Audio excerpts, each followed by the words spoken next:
Good day, students. Welcome to Mathgotserved.com. In this clip, we're going to be going over section 2.2 of our series on operations on decimals.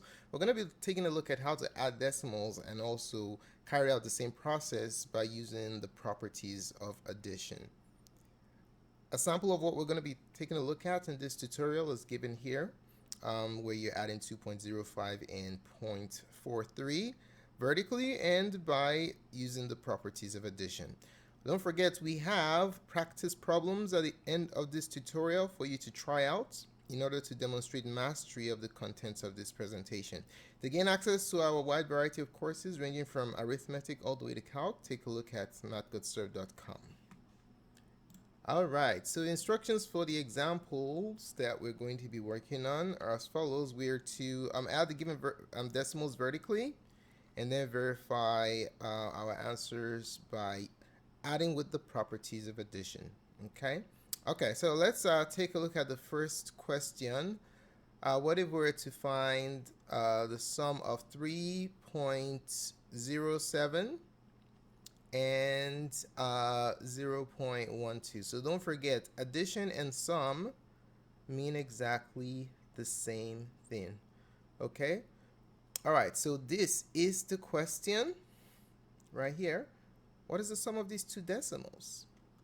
Let's take a look at the answer. So we're going to do it in two different ways. Okay, first of all, we're going to do it with the familiar way, which is vertically. So vertical method, and then we're going to use the properties, okay? All right, so let's do the vertical method. Now, don't forget, whenever you're adding decimals, you have to line up the decimal points. Okay, why do you do that? You line up the decimal points to ensure that place values are vertically aligned. You can only add digits of the same place value together. All right. Okay, so if you take a look at the setup that we have here, you notice that I lined up the decimal points vertically, which ensures that my ones, tenths, and hundredths place are vertically aligned. Okay. Now when you're adding, you start from the rightmost or smallest place value and add your way to the left. Okay, so 7 plus 2, that's the hundredths place. 7 plus 2 is 9. It's nothing to carry over. And then we'll advance to the tenths place. 0 plus 1 is 1. Bring down the decimal point and then move to the ones place. 3 plus 0 is just 3. Okay, so there goes our answer for question number 1 using the vertical method. All right, so now we're going to use the properties of addition to carry out the same process. Okay, all right, so let's put it right here. Let's change this. So using the properties, we're going to be doing exactly the same thing. We're going to be orienting our numbers. We're going to be orienting them horizontally. Okay, so we have 3.07 plus 0.12.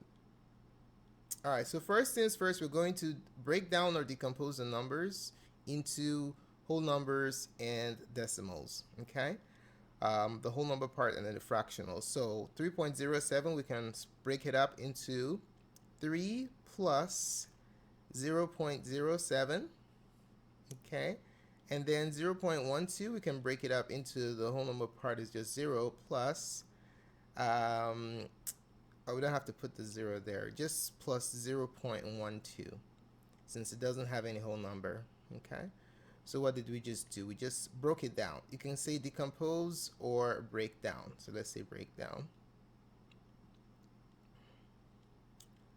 All right, now we're going to start using the properties of equality. The one we're going to use here is the associative property of equality. What does that look like? We're going to have three we're going to associate the decimals with each other. Okay, so 3 plus, and then we associate 0.07 plus 0.12. Okay, So the associative property of equality just involves grouping. All right. When you have a sum of numbers, you just add in. The way you group them, the order in which you group them, doesn't change the final answer. Okay, that's the associative property of equality for addition. So associative property.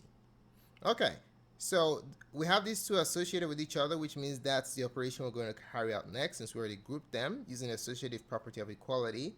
So if we add these, so we'll bring down the whole number, it's just 3. And then we're going to add these decimals that have been associated with each other. Okay, what is 0.07 plus 0.12? You just add the 7, which is in the hundredths place, to the 2 in the hundredths place for the 0.12. And you're going to have 0.19, like that. You just add. Okay, and then your final answer is 3.19. Bam. Okay, so there goes our final answer. So here all we just did was just add. All right, let's take a look at another example. We're going to add vertically and then also verify our answers using the properties of addition. All right, so checks because these two are the same. All right, so for number 2, what if we're to find the sum of the numbers 52.15 and 2.32? Okay, so here's the question. We're going to be doing it 2 ways. As we did in number 1, we're going to do the standard vertical addition method first. And then we're going to verify our answer using the properties of addition. Okay, all right, so let's do the vertical method first. Vertical. So for the vertical method, we're just going to orient the numbers vertically, ensuring that the decimals line up. That's extremely important to make sure that we're adding identical place values from the 2 numbers that we're adding. Okay, so you notice how the decimal points have been lined up. We have our hundredths place, our tenths place, 1 and 3, our ones place, and our tenths place. Okay, perfectly aligned vertically so we don't make any mistakes when we are adding. Alrighty, so let's go ahead and add horizontally. You always start from the smallest, the rightmost place value. Okay, the smallest place value. Operation is addition. 5 plus 2. The hundredths place digits is 7. Then we'll go to the tenths place. 1 plus 3 is 4. Bring down your decimal point. We'll go to the ones place. 2 plus 2 is 4. And bring 5. And there's a 0 here. Okay, so 5 plus 0 is just 5. Bam. Ladies and gentlemen, there goes our final answer. Okay, now we're going to verify our result using our properties, using the properties method, using the properties of our addition. Okay, all right, so let's go ahead and rewrite the problem. We're going to orient it horizontally for this example. So 52.15 plus 2.32. All right, so that's the original question. So what we're going to do first is we're going to break it down, okay, or decompose. So let's break it down. The whole numbers and the decimals, that's what we're going to be doing. So if we do that, we're going to have 52 plus the decimal part is 0.15 plus, and then 2.32 we have 2 plus the decimal part, which is 0.32. Okay, all right, so this is just the breakdown or decomposition of the numbers we're adding.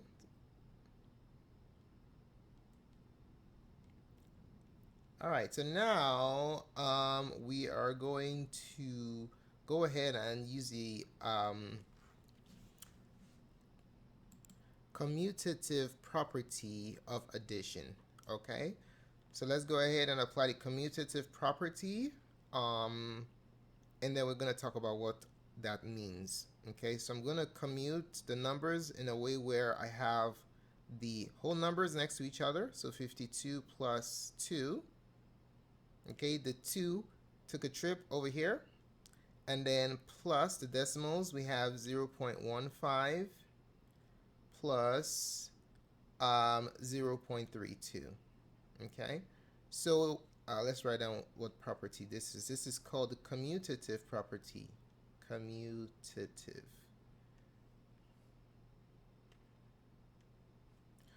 All right, so if you take a look at the word commutative, you can think about a commuter, okay?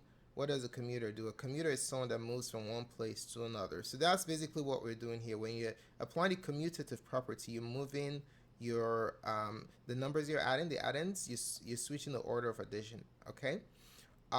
So basically the 2 moved to position 2 and the 0.15 moved to position 3. That's what commutative property means. You're commuting the numbers.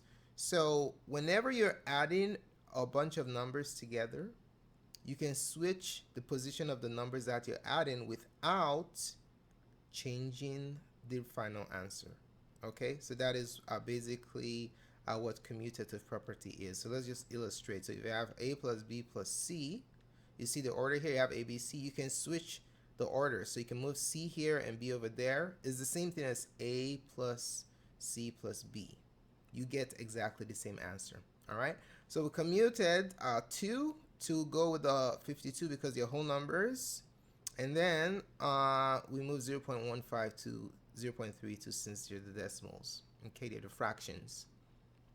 All right, so next thing we're going to do is we're going to apply the associative property to associate the numbers that we're adding, so we can group the whole numbers together. 52 plus 2. Okay, and then plus, and then we can associate the fractions in decimal form. 0.15 and 0.3. Oh, snap, what did I do? 0.15 and 0.32.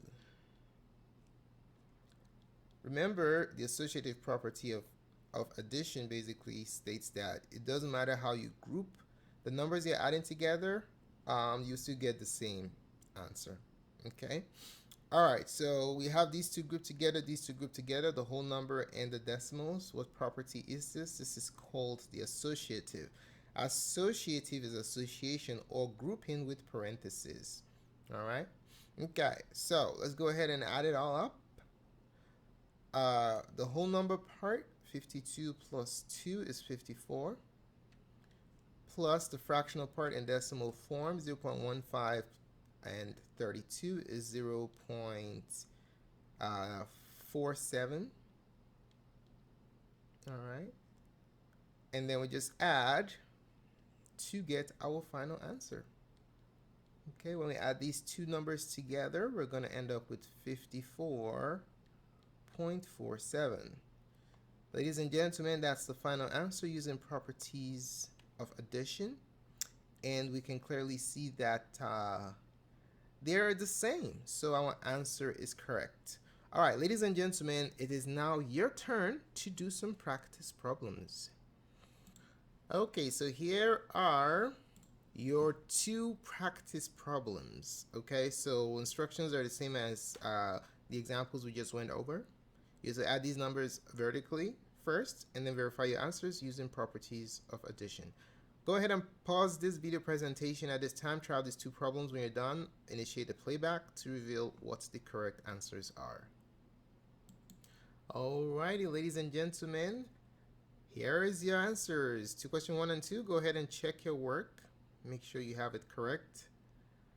So how well did you do? Let us know in the comment section how well you did in these 2 practice problems. If you have any questions about these practice problems or the original tutorial examples we went over, just specify it below and we'll be more than glad to assist. Thanks so much for taking the time to watch this presentation. Please help support our channel by liking, subscribing, and posting a comment, and also hitting the bell notification button in order to get notified for future updates. Tons of support resources can be found at our website, mathgotserved.com. Do check it out. Thanks again for watching and have a wonderful day. Goodbye.